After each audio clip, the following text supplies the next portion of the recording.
เข้ามา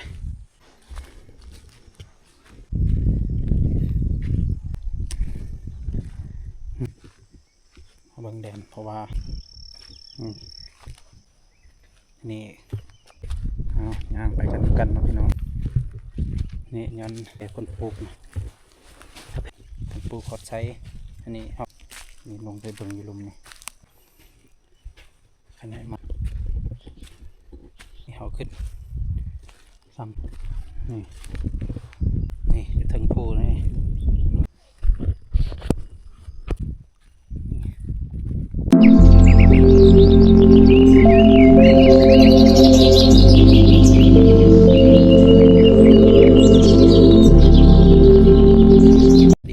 สวัสดีพี่น้องปองปายหมดสุขุสุขคนเนาะวันนี้เราสิมาเบิ่งไห้เนาะพี่น้องเบิ่งไห้ตัวหาทางสุดก่อนทำบริปลูกยังเพราะว่ามีปัญหาอะไรก็บ่อยากปลูกแหละเป็นจะได้กันแล้วก็ฝากติดตามรับชมวิดีโอยาวๆเลยเอาไปกันเลยพี่น้องไป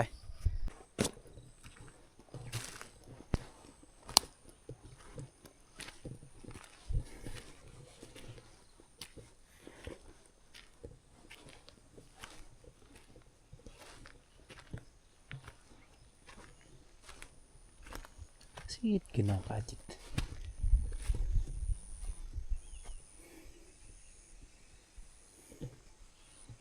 Ngajarli Rajit.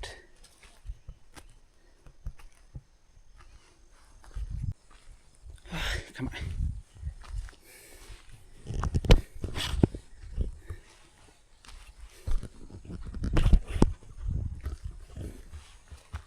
Nghe lại.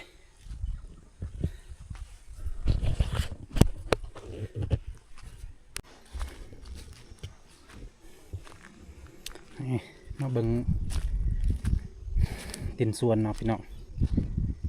เมื่อยดนเด้บ่ได้ไปเบิ่งนับแต่จุดเลยจุดทิมเลยบ่ได้ไปเบิ่ง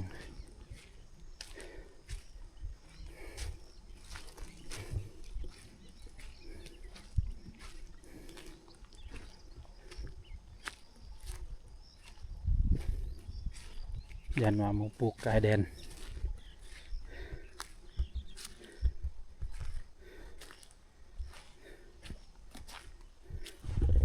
เลยมาเบิ่ง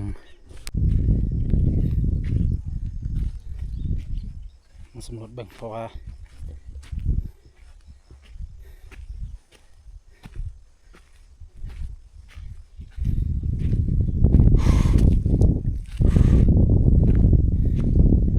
นี่ก็จ้างเข้าได้ทางจ้างพวกมันยิงอยู่บ้านนี่ทาง2 มือ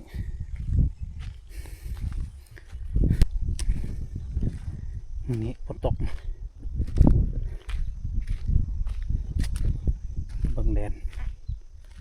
ว่าแดนก่อยทางพูนหอดพูนไหนก่อยทาง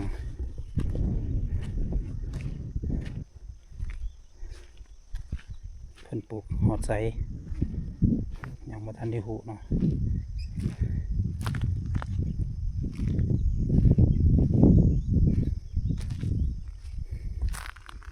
เบิ่งปีหน้านี่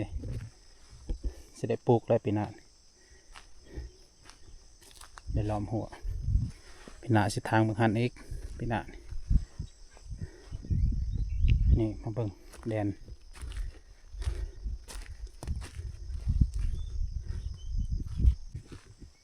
มาเบิ่งแดนเพราะว่าทางก็กว้างเติบอยู่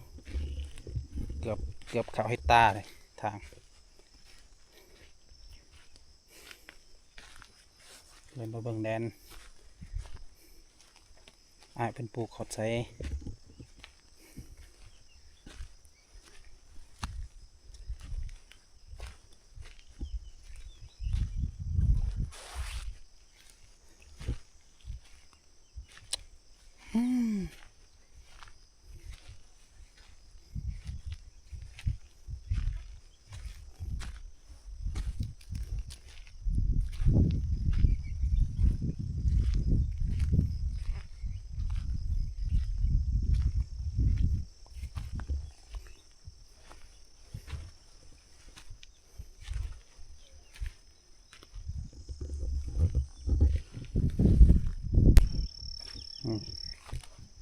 เราคอยกำหนดคอยสิทางหันหอทันหอด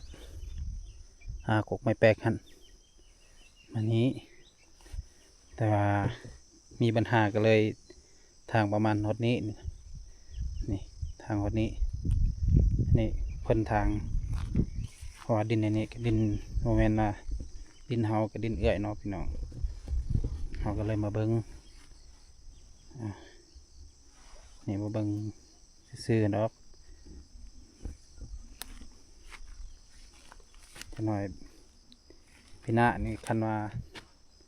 เสด็จปลูกกับเสด็จปลูกอยู่พี่นานี่เพราะกระเพาข่อยเบี้ยกระเพาข่อยลายเลยประมาณ1,000 ป้ายแหละนี่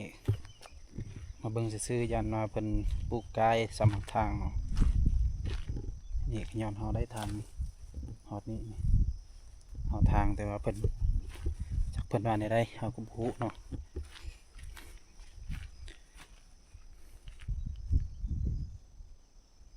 คิดว่าสิทางหมดนี่แหละปีนี้แต่ว่ามีปัญหากันเลยทิมเฮาก็บ่ได้ปลูกหยังเพิ่นก็คือสิแม่นเพิ่นปลูกอยู่เทิงพุ่นอันสิแม่นเนาะ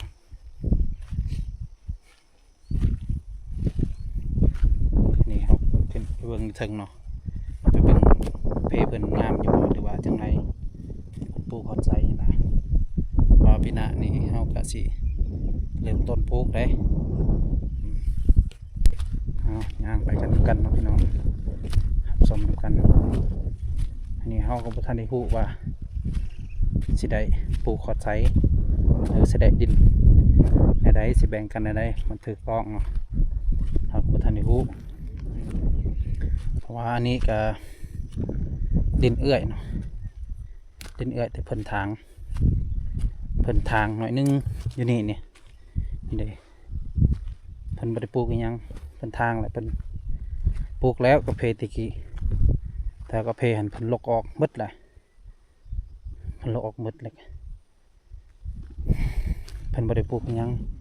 เดี๋ยวนี้นี่เพิ่นปลูกอยู่เทิงอีก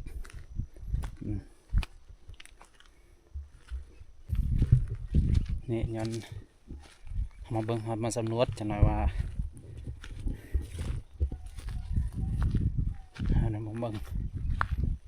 ทำบ่เฮ็ดดีเพราะว่าคอยมันคาบ่แม่นอื่นคาเฮียนจบปุ๊บเฮียนจบแล้วก็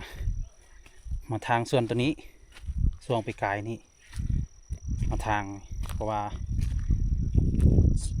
เฮียนจบแล้วบ่ได้เฮ็ดเวียกวันนี้ก็เลยมาทางส่วนเอื้อยนี้ทางให้เอื้อยบ่แม่นว่าให้เฮาคนปลูกกระเพาเพิ่นงามได้แต่ว่าเฮาบ่ฮู้ว่าเพิ่นปลูกขอดไสนี่ครับสำรวจเบิ่งนำกัน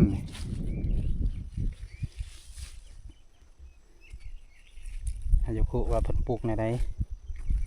ตอนเพิ่นปลูกเพิ่นก็บ่ได้บอกบ่ได้ว่าหยังตัวเองปลูกสำนี้อันนี้เพิ่นปลูกจนกลายดินแดนเฮาก็บ่ฮู้ได้แดนคอยทางนี่แดนสำนี้คันว่าเพิ่นอยากเอาก็เอากับประมาณแต่นี้ไปพุ่นนั่นแหละคันว่าเพิ่นเอาขึ้นไปเทิงแล้วก็อย่ามันกระเทินอะไรเพิ่นปลูกกระเพนะต้นเพิ่นก็เป็นอ้ายเล็กอ้ายลูกปลาลูกนั่นแหละเพิ่นปลูกไว้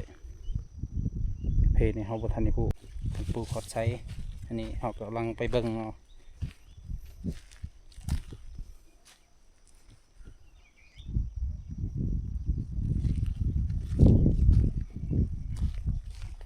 ปลูกไก่แดนไก่เขตก็บ่ได้เพราะว่าเฮาก็เสียแห้งได้ทางมาแต่ลุ่มก็บ่แม่นน้อยๆเลยคนเพิ่นแบบโอ้คนปลูกนี่เนาะ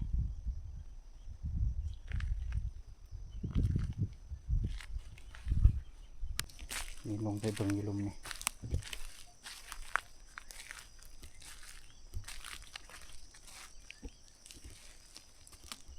เรื่องดินนี่ก็ยังสิเว้ากันนี่ให้มันถึกมันตองนั่นแหละขึ้นมาเฮ็ดก็ได้บ่แม่นคอยก็บ่ได้ว่าดินคอยดอกดินเอื้อยคอยตะกี้ปู่ย่าของพวกเอื้อยคอยหันเพิ่นกำเนิดเพิ่นอยู่นี่เนาะอันนี้เขาแบ่งให้เพิ่นตัวนี้นี่แต่ว่าบ้านเฮาย้ายมาก็มาอยู่นำกันนะขยายมาแล้วก็นี่แบ่งให้เอื้อยคอยนี่นับแต่ได้มาเลยเพราะว่าอยู่พูนดินอยู่พุ่นบ่ได้เกี่ยวกับเปื่อยแต่นี่ลงดุมพุ่นหอดหันเป็นดินเอื้อยข่อยดินพี่อ้ายนี่มาเบิ่งเพิ่นปลูก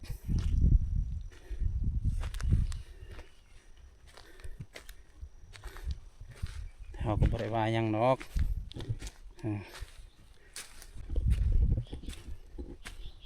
ลองเบิ่งสิว่ากันให้ได้เรื่องดินเรื่องดอนเฮาก็บ่ได้ฮู้เพราะว่ากำเนิดบ้านอยู่บ้านกำเนิดเฮาบ่แม่นอยู่บ้านนี้เพราะว่าปีหน้านี่คันว่าเอ้ยบ่ปลูกเฮาสิปลูกเองตัวเฮาทางนี่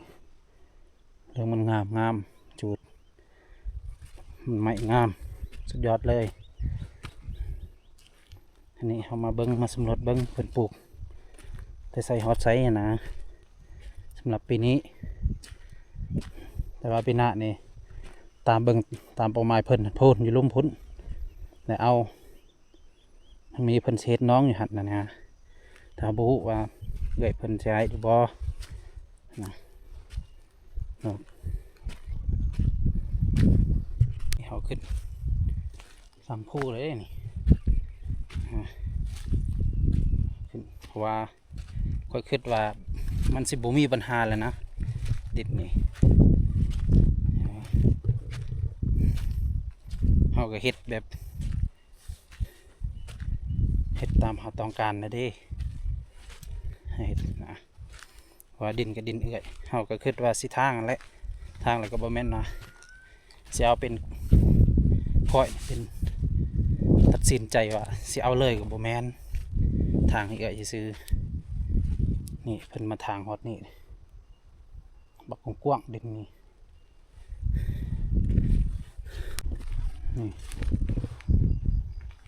นี่เต็มบ้านทางเพิ่นทางไปพุ่นกับบุกะอีกเพราะว่ามันดินเขาเลยนี่มีแต่คอยว่าสิทางไม้อีกเบื้องนี้เนาะคันว่าเพื่อให้คันบอแล้วก็สิทางจะพุ่นอีกบอลดินเก่าแหละนับแต่เดิมนับแต่ใดมาเม็ดนับแต่ปูแต่หญ้าอยู่พุ่นพ่อแม่เฮากำเนิดเฮาอยู่พุ่นนั่นนะอันนี้เป็นดินของบ้านอโนฮันเฮามาใส่ซื่อๆบอกกะล่วงละเมิดของเขาหรอกนี่อยู่ถึงภูนี่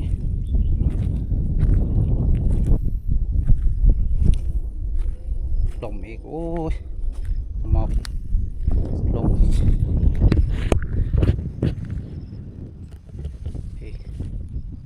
หมอกลงหน่อยพี่น้อง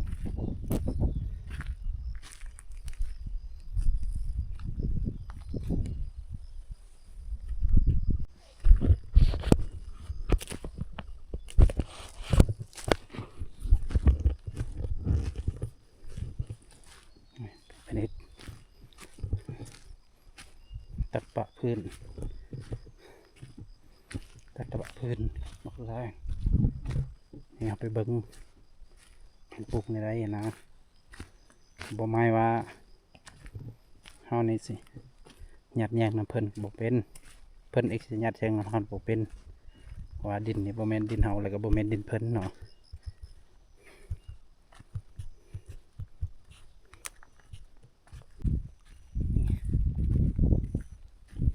นี่เพิ่นทางเบิดนี่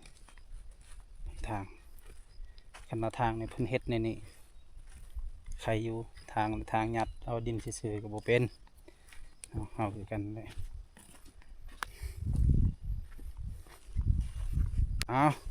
คลิปนี้ก็เพียงแต่สำเนียงเนาะพี่น้องเนาะเป็นจะได้กันแล้วครับฝากติดตามรับชมคลิปต่อไปเนาะแล้วก็ฝากกดคอมเมนต์มาเบิ่งดูแต่ละคอมเมนต์เนาะพี่น้องให้ความคิดความเห็นขอขอบใจ